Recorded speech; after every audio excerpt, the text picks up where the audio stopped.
Hi there, I'm Mahibi, I'm the C Coach, and welcome back to part two, the coaching approach to successful assignments. We are now going into part three, looking at learning of the new organizational culture and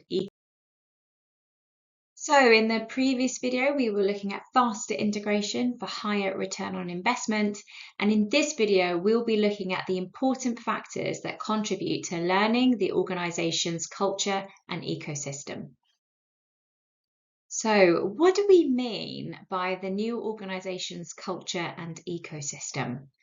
All organizations describe their culture within the context of the wider organization, or as I refer to it, the ecosystem. However, it's acknowledging that the organization is broken down further. We're looking at regions, locations, departments, and the micro level of teams. There's a culture that underpins ways of working within each of those levels, and there's a feeling of belonging and fitting in. When we think about how we can support easy integration in the first 100 days, we're not only looking at processes, but how people behave within the constructs and dynamics of work and life culture. It's difficult to become a valuable organ within a healthy ecosystem if you don't know where you fit in or how you complement the surrounding organs. So, with our coaching approach, we want reality to reflect this in clear actions. Examples like being enlisted for training, relationship development meetings, or setting up a buddy or a mentor system so that you can feel more relaxed and feel that you have in work support and the individual has the opportunity to ask open questions without feeling judged. So, the coaching approach is not about telling the employee you've got to do A, B, and C in order to have a faster integration. What we are doing is prompting reflection on their options and what feels good for them, specific to their personality traits. So, part of the role of the coach is to offer different levels or lenses and ways of implementing options. And this also allows us to complement and add value to the existing checklist, the best practices, which is offering that consistency across the employee experience. By taking this approach, we understand that the person is different in each case of change, that there is a human aspect to this, and it's not just purely transactional. If it was purely transactional, then that list of best practices would be enough. Let's take an example of learning a new language to a basic level.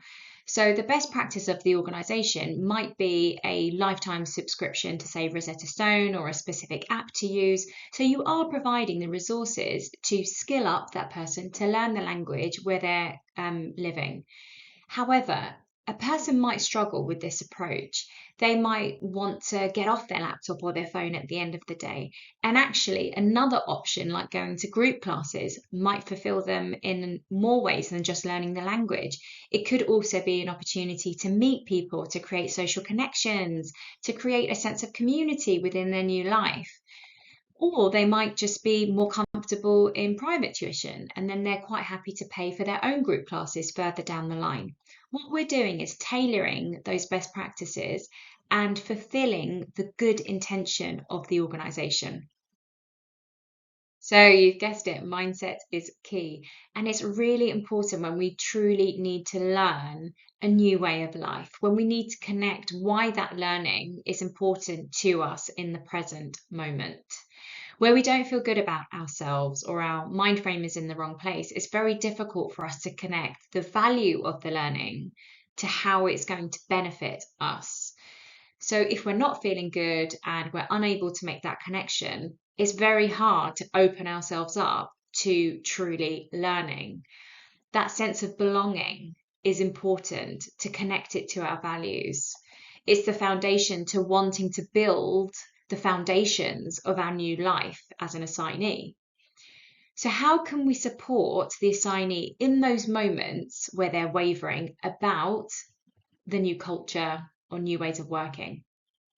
An example, a really good example of this, is having a buddy system so that when the assignee has these moments where they're questioning themselves or questioning how things work, they can still hold on to that sense of belonging and avoid a situation where they're internalizing fear of judgment, fear of failure, fear of not integrating fast enough, all perceptions from the outside.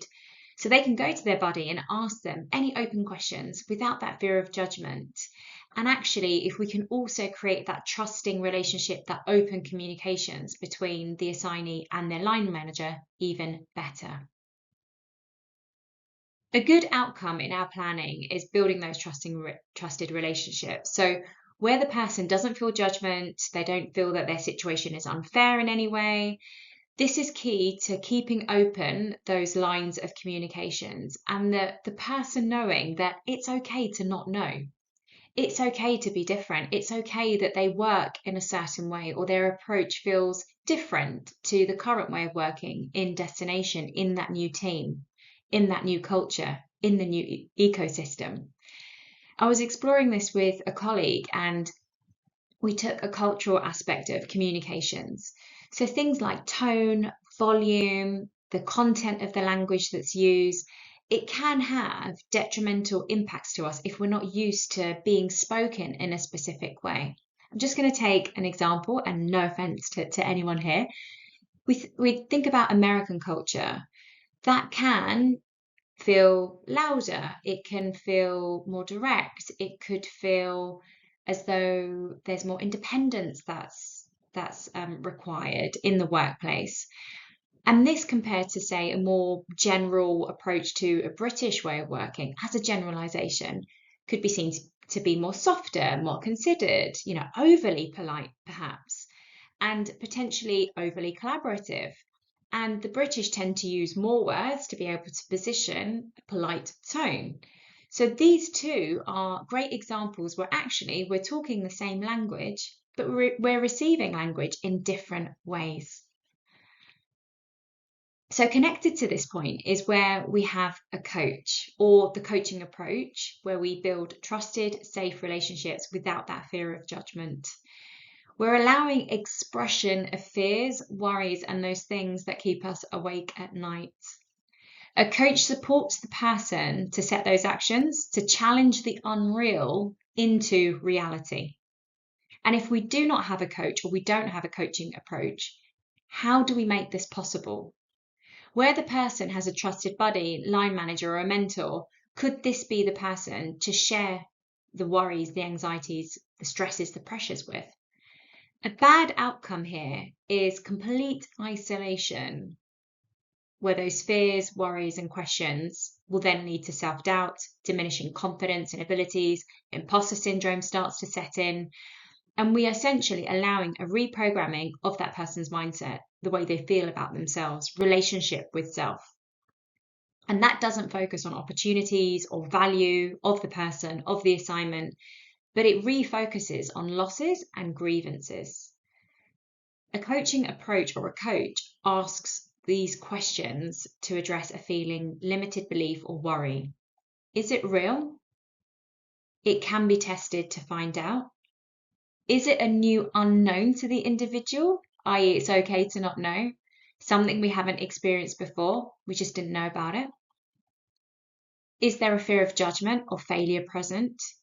I.e. we're looking at the concerns relating to self-esteem, which can be addressed through mindset coaching, stronger resilience, understanding our achievements, rebuilding and reaffirming that confidence to deal with everyday challenges.